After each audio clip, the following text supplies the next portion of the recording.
ആണ് 2 table. Hi friends, അസാക്സ് വേൾഡിൻ്റെ പുതിയൊരു വീഡിയോയിലേക്ക് എല്ലാവർക്കും സ്വാഗതം.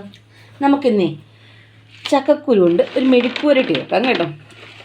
ചക്കക്കുരു ഉപ്പേരി, നല്ല ചക്കക്കുരുവാണ്. നമ്മളിപ്പം ഒരു ചക്ക പഴുത്തത് മുറിച്ചായിരുന്നു, അപ്പോൾ അതിൽ നിന്ന് കിട്ടിയ ചക്കക്കുരുവാണ്. അപ്പോൾ നമുക്കിതുകൊണ്ട് ചക്കക്കുരു മെഴുക്കുവരട്ടി ഉണ്ടാക്കാം. അപ്പോൾ അതിലോട്ട് പോകാം. ഞാൻ ആ ചക്കക്കുരു എല്ലാം വൃത്തിയാക്കി എടുത്തിട്ടുണ്ട്. ഇതിൻ്റെ തൊലിയെല്ലാം കളഞ്ഞത്. ഈ തോലധികം അങ്ങനെ കളയേണ്ട കാര്യമില്ല കേട്ടോ. ഇത് പിന്നെ നമ്മൾ ചുളയിൽ നിന്ന് എടുത്ത ഉടനെയുള്ള ചക്കക്കുരു ആയതുകൊണ്ട് നമ്മൾ ആ തൊലി കളയുമ്പോൾ, പുറത്തെ തോട് കളയുമ്പോൾ തന്നെ ആ തൊലിയും കുറേ അങ്ങ് പോയി. അങ്ങനെയാണ് ഇത് ഇങ്ങനെ ഇരിക്കുന്നത്.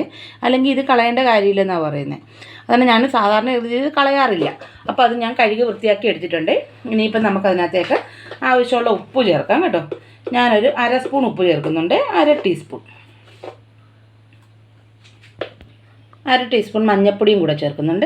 അതുപോലെ ഒരു 1/2 ടീസ്പൂൺ മുളക് പൊടിയും കൂടെ ചേർത്തു. ഇനിയിപ്പോൾ നമുക്കതിനകത്തേക്ക് ആവശ്യത്തിനുള്ള വെള്ളം കൂടെ ഒഴിച്ച് കൊടുക്കാവേ. നമുക്കിനി ഇത് അടച്ചു വെച്ചൊന്ന് വേവിച്ചെടുക്കാവേ. ഒരു നന്നായിട്ട് വെന്തിട്ടുണ്ട്. പെട്ടെന്ന് തന്നെ വെന്ത് കിട്ടി കേട്ടോ. ഞാൻ പറഞ്ഞില്ലേ, പുതിയ ചക്കക്കുരു, അതിന് പെട്ടെന്ന് തന്നെ വെന്ത് കിട്ടി. ഇനിയിപ്പോൾ നമുക്കിതൊന്ന് സ്വല്പം വെളിച്ചെണ്ണ ഒഴിച്ച് ഒന്ന് നന്നായിട്ടൊന്ന് മൊരിച്ചെടുക്കണം. അതിന് വേണ്ടിയിട്ട് ഇതിനകത്തേക്ക് ഒരു 2 സ്പൂൺ വെളിച്ചെണ്ണ ഒഴിച്ച് കൊടുക്കുവാണ്.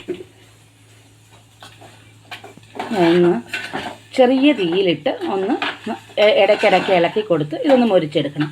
നമുക്ക് ഏറ്റവും എളുപ്പം ഉണ്ടാക്കാവുന്ന ഒരു മെഴുക്കുവരട്ടിയാണ് ഈ ചക്കക്കുരു മെഴുക്കുവരട്ടി. ഹെൽത്തി ആയിട്ടുള്ളൊരു ഫുഡുമാണ്. അപ്പോൾ നമ്മുടെ ചക്കക്കുരു മെഴുക്കുവരട്ടി റെഡി ആയിട്ടുണ്ട്. ചിലയിടത്തൊക്കെ ഉപ്പേരി എന്നല്ലേ പറയുന്നത്. ചക്കയുടെ കാലമായാൽ എല്ലായിടത്തും ചക്കക്കുരു മെഴുക്കുവരട്ടിയൊക്കെ വെക്കാറുണ്ടെന്നുള്ള കാര്യം എനിക്കറിയാം. എന്നാലും ഞാൻ വെച്ചപ്പോൾ ഇതൊന്നെടുത്ത് കാണിച്ചു എന്നേ ഉള്ളേ. അപ്പോൾ എല്ലാവർക്കും ഇഷ്ടപ്പെട്ടെങ്കിൽ എല്ലാവരും സപ്പോർട്ട് ചെയ്യണം കേട്ടോ.